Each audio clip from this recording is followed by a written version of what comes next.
नमस्कार दोस्तों, स्वागत है आप सभी का एग्ज़ाम ट्रेंडिंग जीके में। तो आइए स्टार्ट करते हैं बाल मनोविज्ञान के टॉप 50 क्वेश्चन जो अक्सर बार बार एग्ज़ाम में पूछे जाते हैं। तो दोस्तों, चैनल को सब्सक्राइब और लाइक करना मत भूलिएगा। तो स्टार्ट करते हैं आज का पहला क्वेश्चन। विकास के परिणाम स्वरूप व्यक्ति में नवीन विशेषताएं और नवीन योग्यताएं प्रकट होती है, यह किसका मत है? तो इसका आंसर हरलाग बताइएगा। जी हाँ दोस्तों, हरलाग बताइएगा इसका आंसर। हरलाग जी कहते हैं कि व्यक्ति में जो नई विशेषता और जो नई योग्यता जो प्रकट होती है वही तो विकास का रिजल्ट है। आइए अब दूसरा क्वेश्चन देखते हैं। पियाजे के अनुसार, जी हाँ दोस्तों, पियाजे के अनुसार कौन सी अवस्था है जिसमें बच्चा अमूर्त संकल्पनाओं के विषय में तार्किक चिंतन करना प्रारंभ करता है? तो इसका आंसर बताइएगा। औपचारिक संक्रियात्मक अवस्था, जिसकी उम्र 11 से 15 वर्ष होती है। उम्मीद है कि ये दो क्वेश्चन आपको याद हो गया होगा। तो पियाजे के अनुसार कौन सी अवस्था है जिसमें बच्चा अमूर्त संकल्पनाओं के विषय में तार्किक चिंतन प्रारंभ करता है? तो इसका आंसर बताइएगा। औपचारिक संक्रियात्मक अवस्था, जिसकी उम्र 11 से 15 वर्ष तक की होती है। वह अवस्था जब बच्चा तार्किक रूप से वस्तुओं व घटनाओं के विषय में चिंतन करना प्रारंभ कर देता है। तो इसका आंसर मूर्त संक्रियात्मक अवस्था हो जाएगा दोस्तों। जी हाँ, इसका आंसर मूर्त संक्रियात्मक अवस्था हो जाएगा, जिसमें बच्चा तार्किक रूप से वस्तुओं और घटनाओं के विषय में चिंतन करना प्रारंभ कर देता है। कृत्रिम परिवर्तनों, जी हाँ दोस्तों, कृत्रिम परिवर्तनों की श्रृंखला को कहा जाता है। तो इसका आंसर विकास बताइएगा। तो कृत्रिम परिवर्तनों की श्रृंखला को विकास कहा जाता है। जिसमें कृत्रिम परिवर्तन हो वही तो विकास है। खिलौनों की आयु कहा जाता है। तो इसका आंसर बताइएगा। पूर्व बाल्यावस्था को। हाँ दोस्तों, पूर्व बाल्यावस्था को खिलौनों की आयु भी कहा जाता है। दूसरे वर्ष के अंत तक शिशु का शब्द भंडार हो जाता है। तो कितना? 100 शब्द। यानी दूसरे वर्ष के अंत तक शिशु 100 शब्द को याद रख सकते हैं। और किसने शैशवावस्था को सीखने का अनोखा काल कहा? तो इसका आंसर वैलेंटाइन बताइएगा। वैलेंटाइन ने शैशवावस्था को सीखने का अनोखा काल कहा है।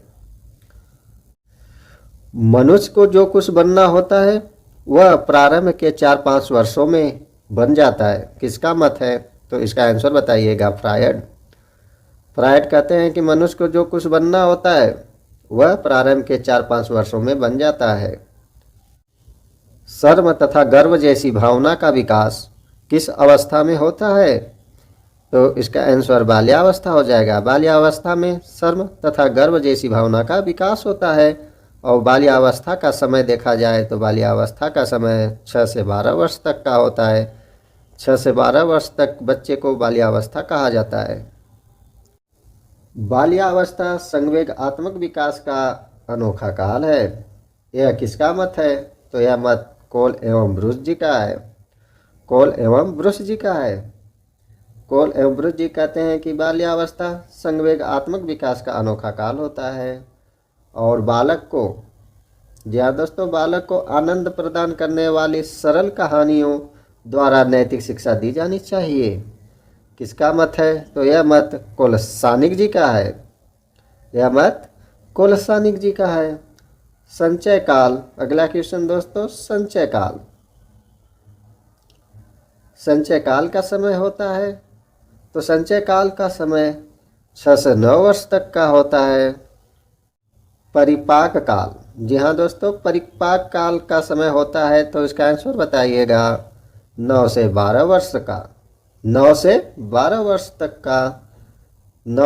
वर्ष तक के समय को परिपाक काल का समय कहा जाता है।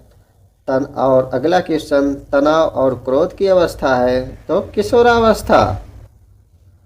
तनाव और क्रोध की अवस्था है तो किशोरावस्था। इतना आपको याद हो गया होगा। तो आइए अब अगला देखते हैं क्या होता है। तूफान एवं परेशानी का काल कहा जाता है। जी हाँ, तूफान एवं परेशानी का काल कहा जाता है। तो आंसर बताइएगा। किशोरावस्था को तूफान एवं परेशानी का काल कहा जाता है। और हैडो कमेटी का विषय था तो हैडो कमेटी जो बनी थी वो किशोरावस्था के लिए बनी थी। तो हैडो कमेटी का विषय था किशोरावस्था से। वाइगोट्स्की ने बाल विकास के बारे में क्या कहा है? तो यह सामाजिक अंतर क्रियाओं के कारण होता है। तो वाइगोट्स्की ने बाल विकास के बारे में कहा है कि यह सामाजिक अंतर क्रियाओं के कारण होता है। और हिंदी अक्षरों को बालक किस आयु में पहचानने लगते हैं? तो इसका आंसर बताइएगा 5 वर्ष की आयु में।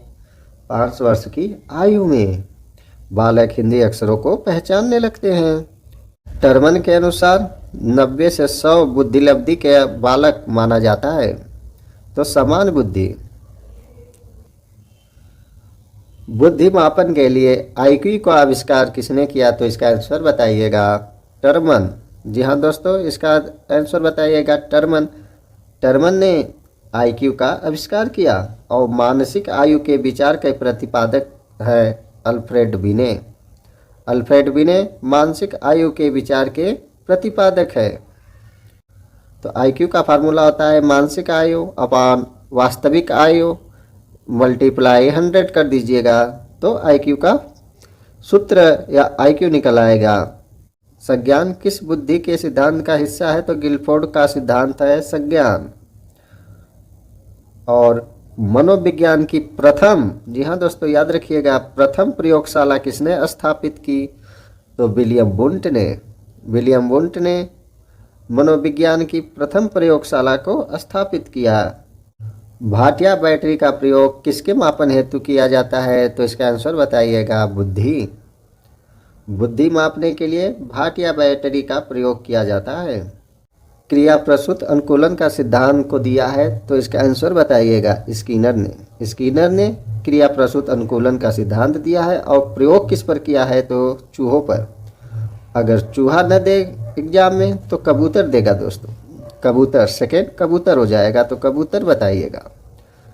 तो क्रिया प्रसूत अनुकूलन का सिद्धांत स्किनर ने दिया और प्रयोग चूहों पर किया। और आइए अगला देखते हैं कि शास्त्रीय अनुकूलन का सिद्धांत किसने दिया? तो इसका आंसर बताइएगा पावलव। जी हाँ, पावलव बताइएगा। और प्रयोग किया है कुत्तों पर। प्रयोग किस पर किया? कुत्तों पर किया। व्यवहार के कारण ही व्यवहार में परिवर्तन ही अधिगम है, यह किसने कहा? तो इसका आंसर बताइएगा गिलफोर्ड। जी हाँ, गिलफोर्ड बताइएगा। और प्रयास एवं त्रुटि का सिद्धांत को दिया है तो थॉर्नडाइक ने प्रयास एवं त्रुटि का सिद्धांत दिया है। और प्रयोग किया है बिल्ली पर। जी हाँ, प्रयोग बिल्ली पर किया है। तो सूच के सिद्धांत को दिया कोहलर ने सूच के सिद्धांत को दिया। और प्रयोग किया वनमानुष पर। प्रयोग किस पर किया? वनमानुष पर। और सूच का सिद्धांत दिया कोहलर ने। सीखने का नियम नहीं है। जी हाँ, सीखने का नियम नहीं है तो तनाव का नियम। ऑप्शन में देगा सीखने का नियम और एक ऑप्शन देगा कि नहीं है, तो बताइएगा तनाव का नियम, सीखने का नियम नहीं है। तो आइए अब अगला देखा जाए क्वेश्चन। संवेग का संबंध होता है किससे? तो प्रवृत्तियों से बताइएगा। प्रवृत्तियों से संवेग का संबंध होता है। और हाल का सिद्धांत किसकी व्याख्या करता है? तो बताइएगा किशोरों के मनोविज्ञान का हाल का सिद्धांत व्याख्या करता है। संघनन का सिद्धांत, जी हाँ दोस्तों, संघनन सिद्धांत किससे संबंधित है? तो इसका आंसर बताइएगा अभिप्रेरण से। इसका आंसर हो जाएगा अभिप्रेरण से।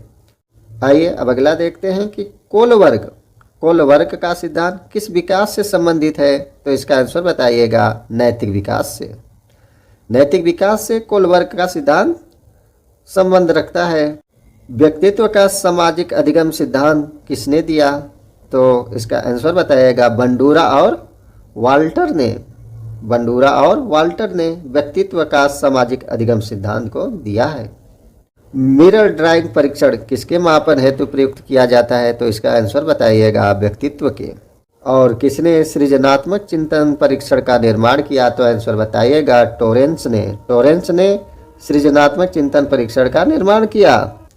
आइए अगला देखते हैं कि जी वालस के अनुसार सृजनात्मक चिंतन के चरण होते हैं, तो कितने चरण होते हैं? तो इसका आंसर बताइएगा 4। पहला उपक्रम, दूसरा उद्भव। जी हाँ दोस्तों, पहला उपक्रम, दूसरा उद्भव, और तीसरा उद्भादान, और चौथा मूल्यांकन। प्रयास एवं भूल के सिद्धांत का प्रयोग किसने किया? तो इसका आंसर बताइएगा थार्नडाइक ने। जी हाँ दोस्तों, थार्नडाइक ने प्रयास एवं भूल के सिद्धांत का प्रयोग किया। आइए अब अगला देखते हैं।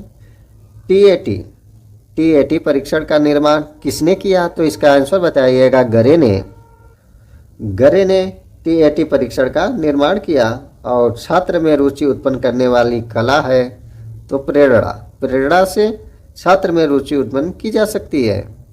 ध्यान को केंद्रित करने की आंतरिक दशा है, तो इसका आंसर बताइएगा रुचि। और अगला देखते हैं, अनुभव द्वारा व्यवहार में परिवर्तन कहलाता है, तो इसका आंसर हो जाएगा अधिगम।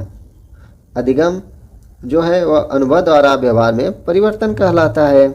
और विकास के किस अवस्था में बुद्धि का अधिकतम विकास होता है? तो इसका आंसर बताइएगा किशोरावस्था में। किशोरावस्था में बुद्धि का अधिकतम विकास होता है। अधिगम के कितने नियम हैं? जी हाँ दोस्तों, तो अधिगम के नियम 3 बताइएगा कि अधिगम के 3 नियम हैं। पहला तत्परता का नियम, दूसरा प्रभाव का नियम, और तीसरा अभ्यास का नियम। मूल प्रवृत्तियों में परिवर्तन लाने की सर्वश्रेष्ठ विधि कौन सी है? तो इसका आंसर हो जाएगा शोधन विधि। जी हाँ, शोधन विधि मूल प्रवृत्तियों में परिवर्तन लाने की सर्वश्रेष्ठ विधि है। विलयन विधि द्वारा मूल प्रवृत्तियों में परिवर्तन कैसे लाया जा सकता है? तो इसका आंसर हो जाएगा निषेध एवं निरोध द्वारा। निषेध एवं निरोध द्वारा मूल प्रवृत्तियों में परिवर्तन लाया जाता है।